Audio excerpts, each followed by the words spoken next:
Imaginez vous réincarner 200 ans en arrière dans le corps d'un haut fonctionnaire chinois sous la dynastie Qing. Vous avez une mission: administrer et faire prospérer ce qui est à l'époque le plus grand empire du monde et le centre de la civilisation.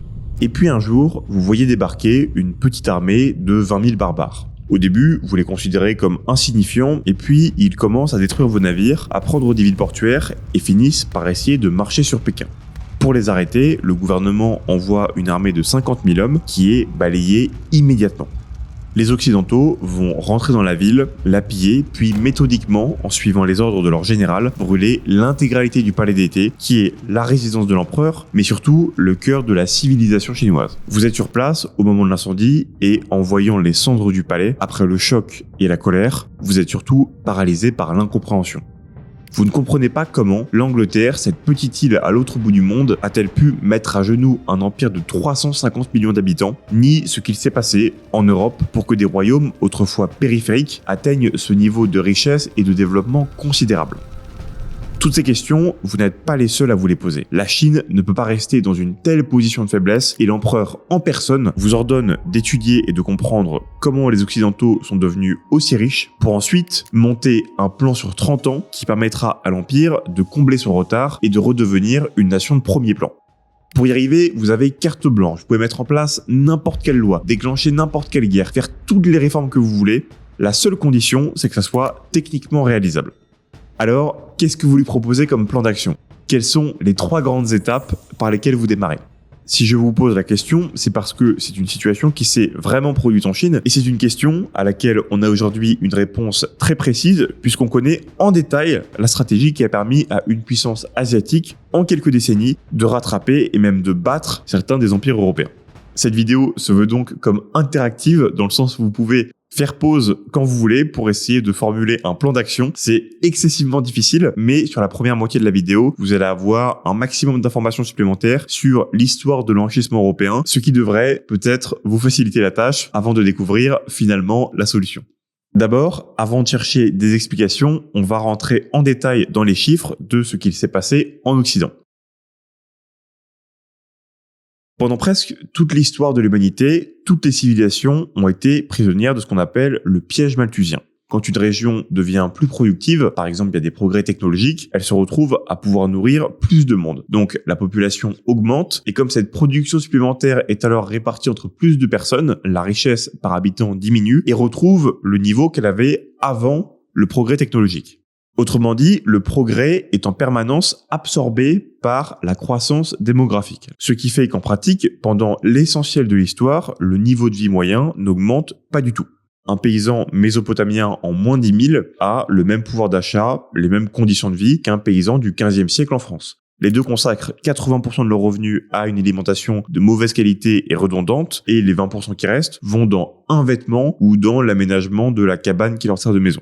À cette époque, les populations vivent littéralement avec juste ce qu'il faut pour survivre. Et d'ailleurs, dans les mauvaises années, on voit un pourcentage de la population mourir simplement faute de ressources.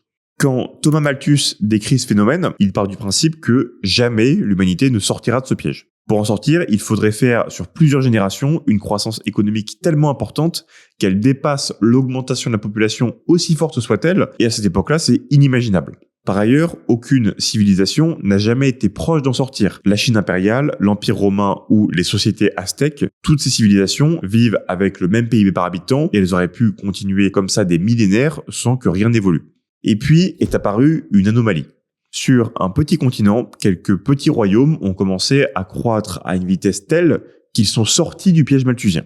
Plus que ça, ils ont continué sur leur lancée et en 2 siècles ont augmenté le niveau de vie moyen de leur population de 3000% avec une population qui elle-même fait x4 en moyenne. La quantité totale de richesse de certains pays a donc été centuplée, ce qui, au-delà des chiffres, a permis à la plupart des citoyens d'aujourd'hui d'avoir une vie plus confortable que celle d'un prince de l'époque. C'est cette richesse, cette productivité qui a permis à ces nations d'imposer leurs lois aux 4 coins du monde et notamment dans l'exemple de la guerre de l'opium qu'on a vu juste avant. L'information qu'on doit tirer de ces éléments, c'est que la mission donnée par l'empereur, c'était pas juste de trouver comment avoir une armée plus efficace. L'enjeu, si on veut atteindre l'objectif, c'est de trouver une trajectoire pour sortir du piège malthusien et rentrer dans une ère de grand enrichissement comme les quelques nations européennes qu'on a vues.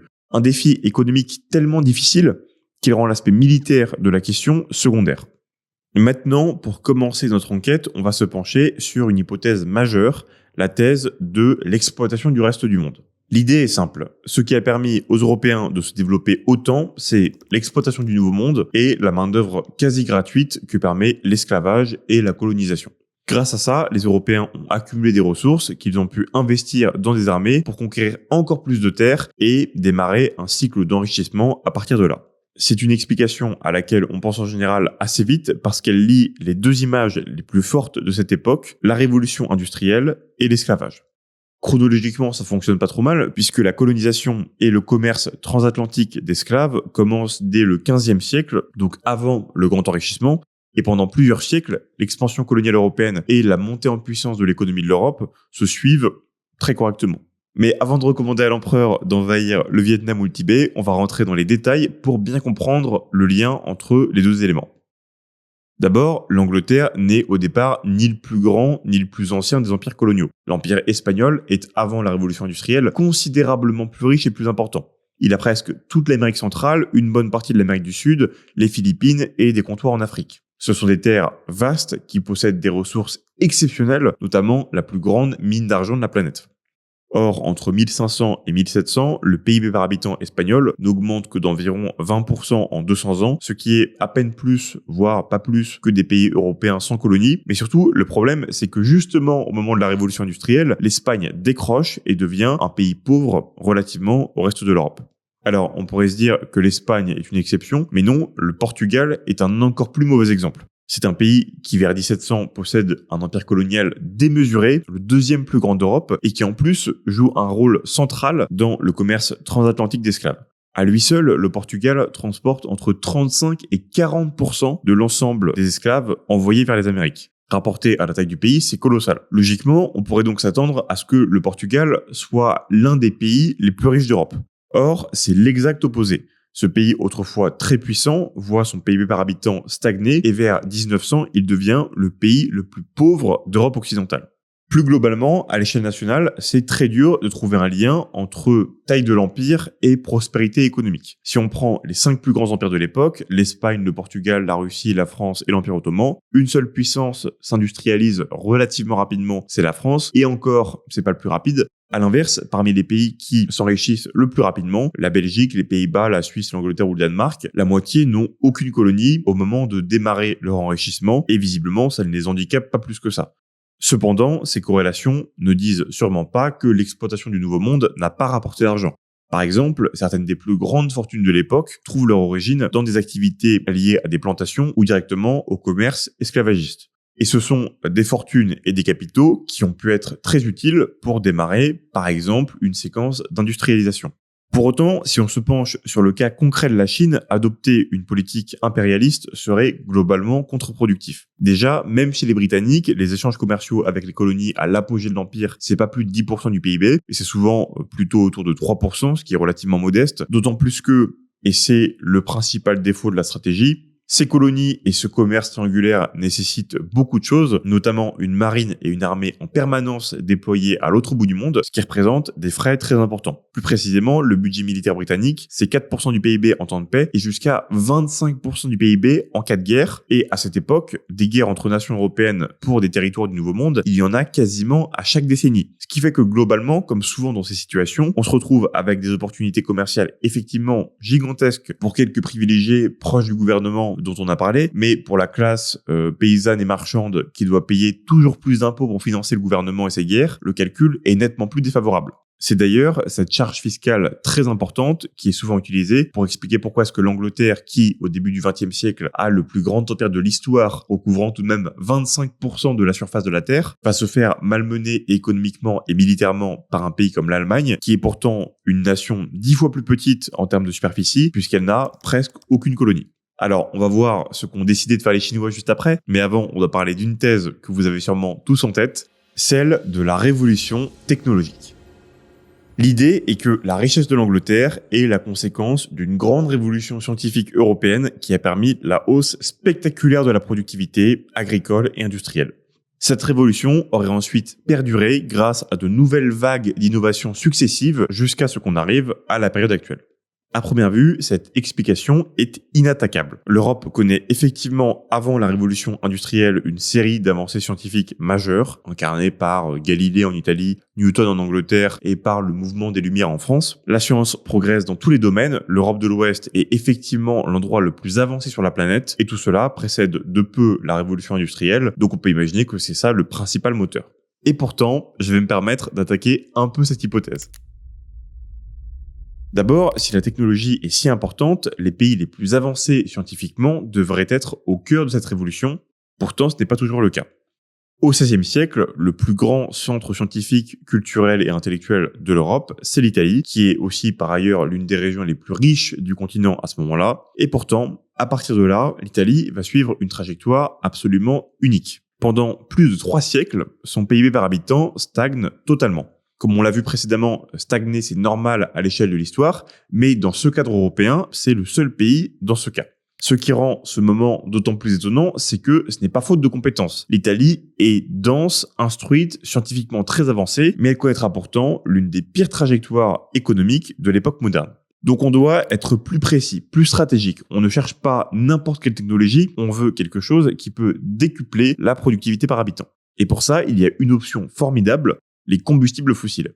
Avec une technologie suffisamment avancée, ce qu'on peut faire, et ce que fait d'ailleurs l'Angleterre en premier, c'est utiliser un moteur, plus spécifiquement la machine à vapeur de James Watt, pour convertir du charbon en force de travail, une force de géant qui pourra démultiplier la production et ainsi démultiplier le niveau de vie. Donc finalement, c'est peut-être ça, le grand déclencheur de la richesse, le moment où on a appris à utiliser la technologie pour exploiter la puissance des énergies fossiles. En plus, ça tombe bien pour nous, la Chine a des réserves de charbon énormes, donc tout ce qu'il nous reste à faire, c'est de copier les plans de la machine à vapeur et démarrer une grande industrialisation. En plus, c'est connu, on ne fait pas de révolution industrielle avec des moulins. Sauf que malheureusement, on trouve encore un contre-exemple, et pas n'importe lequel, puisque c'est bien la plus grande révolution industrielle de l'histoire qui se fait d'abord et avant tout avec des moulins.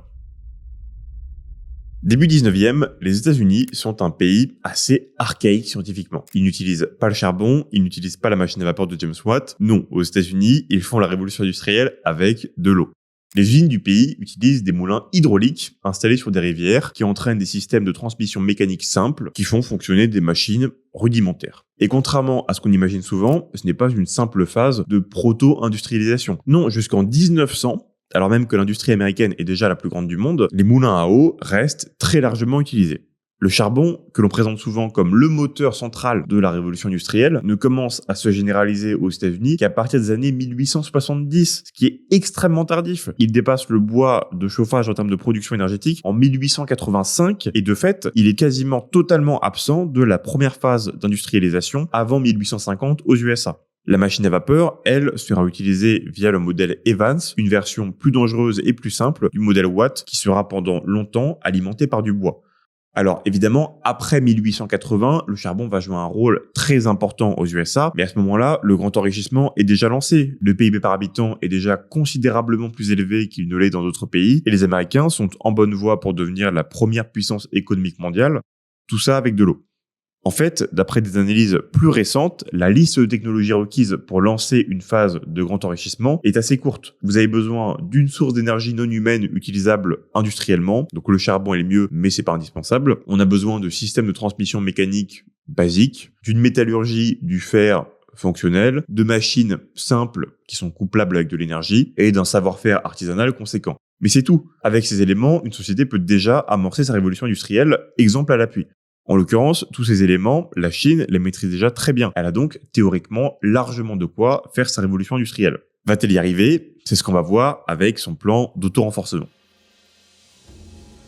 Je ne sais pas si vous, après toutes mes histoires, vous avez donné à la technologie une place centrale dans votre hypothèse, mais en tout cas, pour les vrais administrateurs chinois chargés du plan de renforcement, c'était une évidence. Entre 1850 et 1900, on est en plein dans la deuxième révolution industrielle, avec des progrès exceptionnels en métallurgie, en chimie, en production industrielle, en énergie, etc. Les mandarins sont aux premières loges pour observer ces évolutions. En plus de ça, ils voient bien que les Européens passent leur temps à traverser le monde pour faire du commerce maritime, et en se basant sur ces observations, pour eux, l'explication du succès occidental est simple. Les Européens se sont enrichis grâce au commerce international et aux outils techniques très avancés qu'ils ont su développer.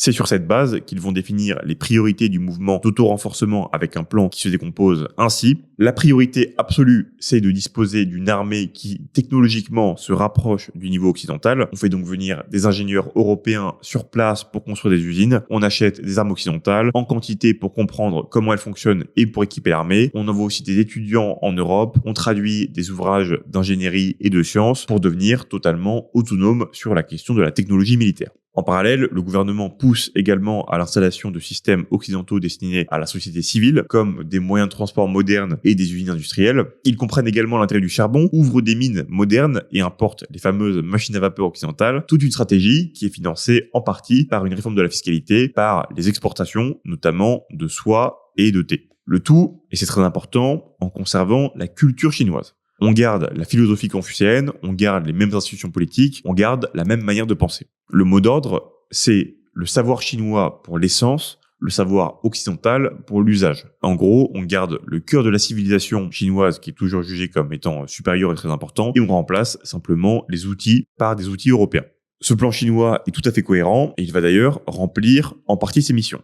En 1894, le pays est parvenu à financer une armée moderne. Elle dispose de cuirassiers de dernière génération construits en Allemagne, de croiseurs britanniques, d'artillerie occidentale et plus largement d'un équipement militaire performant. Sur le plan civil, c'est la même logique. Le pays possède plusieurs pôles industriels qui sont peu nombreux, mais technologiquement au niveau des standards occidentaux. Donc, sur son objectif premier, qui était de rattraper le retard technologique militaire comme civil, il y a eu de gros progrès. Ce qui fait que, lorsqu'un conflit éclate entre la Chine et le Japon, les observateurs occidentaux s'attendent à une large victoire chinoise. Sauf que, malheureusement pour l'Empire du Milieu, ils vont se retrouver à ce moment-là face au pire adversaire possible, les véritables protagonistes de cette vidéo.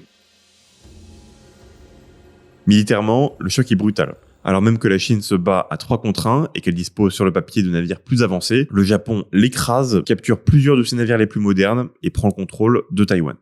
Plus impressionnant encore, en 1905, le pays du soleil levant va réaliser ce qui semblait jusqu'alors impensable en battant l'Empire russe dans une guerre conventionnelle. Voir un pays extra-européen triompher contre un colosse militaire comme la Russie, provoque un véritable séisme intellectuel dans le monde en remettant en cause la supériorité européenne et en modifiant durablement le statut du Japon sur la scène internationale. Mais au-delà de ces succès militaires, ce que les Occidentaux ne perçoivent pas encore, et ce qui en réalité est beaucoup plus important, c'est que le Japon est déjà sorti à ce moment-là du piège malthusien et qu'il amorce un cycle de croissance économique comparable à celui des grandes nations occidentales. Ce succès absolument exceptionnel, le Japon le doit à son propre plan de renforcement engagé en 1868 qui transforme en l'espace d'une trentaine d'années une nation pauvre et encore largement archaïque en puissance internationale capable de rivaliser avec les Occidentaux non seulement sur le plan militaire mais surtout sur le plan économique. Pour bien comprendre ce que représente un tel accomplissement, on peut se poser une question simple. Après le Japon, quelle est la deuxième nation non occidentale à avoir réellement rattrapé les puissances européennes en termes de développement économique ? Si la réponse ne vous vient pas, c'est normal, il n'y a pas de réponse. Enfin si, c'est la Corée du Sud, mais c'est presque 100 ans plus tard, dans des conditions totalement différentes. Autant dire que jamais aucune nation n'a réussi quelque chose de comparable, pas même la Chine, qui malgré ses progrès militaires et une stratégie globalement cohérente, ne voit son PIB par habitant réellement décoller avant les années 70 et le fameux Deng Xiaoping. Cette prouesse japonaise, à la fois militaire et économique, repose en réalité d'abord sur une prouesse intellectuelle.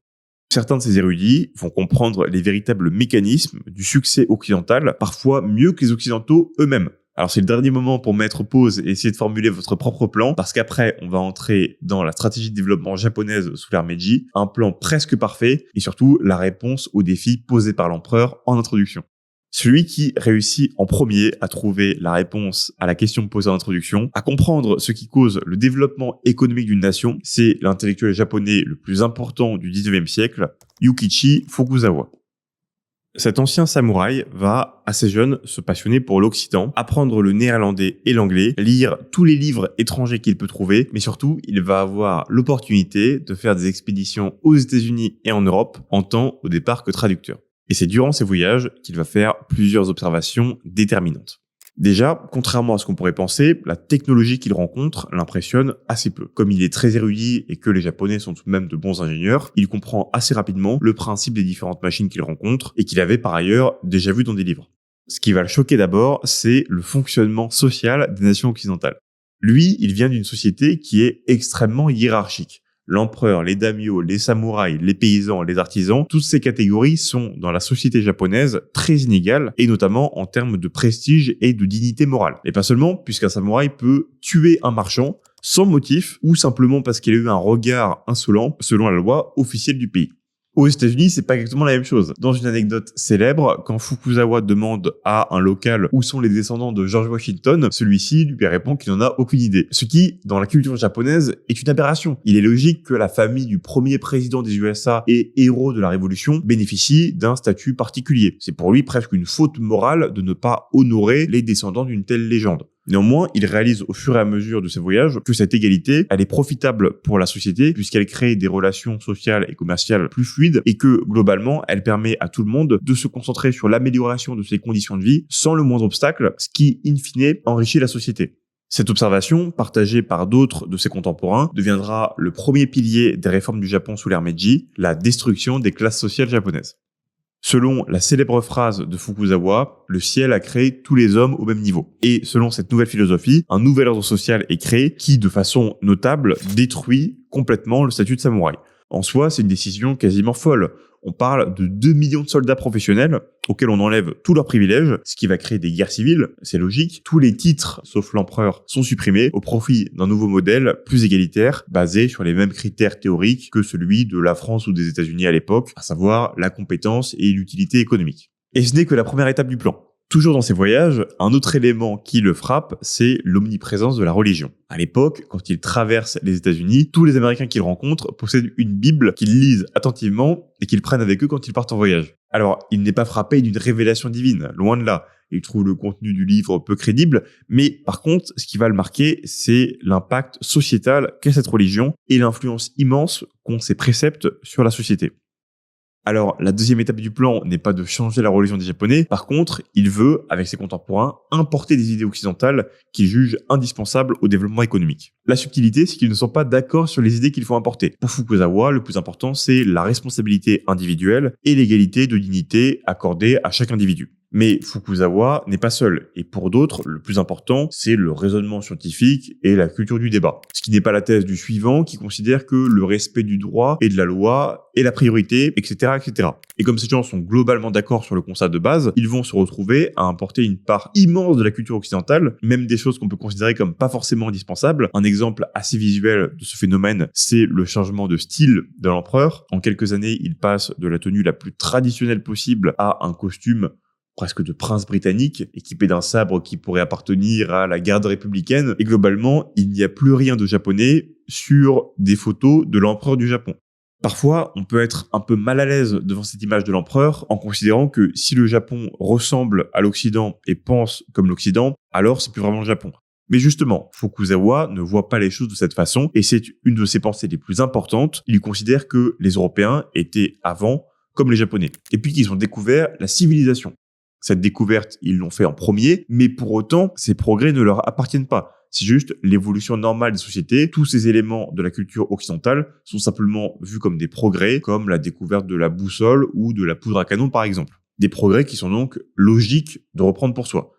Il va s'employer dans le même temps à redéfinir ce qu'est l'identité japonaise. Pour lui, ce n'est pas les tenues traditionnelles ou les katanas, ça c'est du folklore. Non, pour lui et ses camarades réformistes, l'identité japonaise, c'est la souveraineté. Le fait que ça soit la lignée impériale qui, de façon ininterrompue depuis 2000 ans, dirige le Japon. Tant que le Japon n'est pas féodé ou envahi par une puissance étrangère, tant que l'empereur reste sur le trône, pour Fukuzawa, ça reste le Japon. Et cette vision de ce qu'est l'identité japonaise, ça inverse complètement le problème. Non seulement s'habiller maintenant comme des occidentaux, par exemple, n'empiète pas sur l'identité japonaise, mais surtout c'est justement cette culture occidentale qui va permettre au Japon de devenir une puissance et donc de garder sa souveraineté et son identité. Une situation un peu marrante qu'on peut relier à cette idée, c'est dans le chignon se cache la barbarie et dans la coupe courte se cache la civilisation.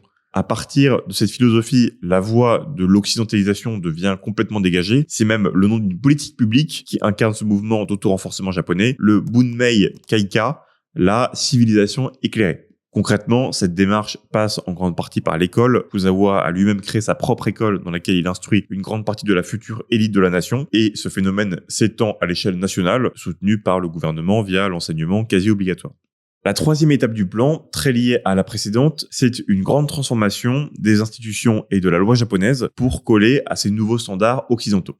Encore une fois, le gouvernement va faire preuve d'un pragmatisme à toute épreuve et reprendre des éléments qu'il juge de très bonne qualité dans chaque nation occidentale. Donc, en pratique, la constitution de 1888 japonaise est très inspirée de la constitution de la Prusse. Le droit commence avec une base française avant d'être réécrite sur une base allemande. L'administration est inspirée de la France. La banque centrale et les systèmes financiers sont d'inspiration belgeo-néerlandaise. Et l'éducation est un mix entre le modèle allemand, français et américain, suivant le domaine dans lequel chaque nation est la meilleure.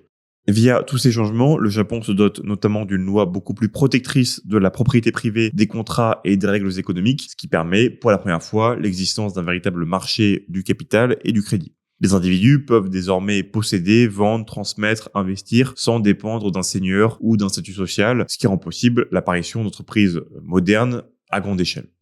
Après ça, la quatrième étape apparaît presque comme naturelle, c'est faciliter le rattrapage technologique. Donc, le Japon va faire venir des experts étrangers, traduire massivement des livres scientifiques, encourager l'innovation, importer des technologies. Et la dernière étape, tout aussi logique, consiste à renforcer l'armée pour pouvoir maintenir sa souveraineté et défendre ses intérêts. Donc, même idée que la Chine a une différence près. En plus de moderniser les machines et les armes, le Japon va surtout étudier en profondeur les doctrines militaires occidentales, ce qui concerne donc la stratégie, l'organisation, le commandement d'état-major, etc. Des résultats qui vont se voir immédiatement dans l'affrontement avec la Chine, dans laquelle le Japon va clairement dominer son adversaire grâce à une organisation, une stratégie et un commandement qui seront bien plus efficaces.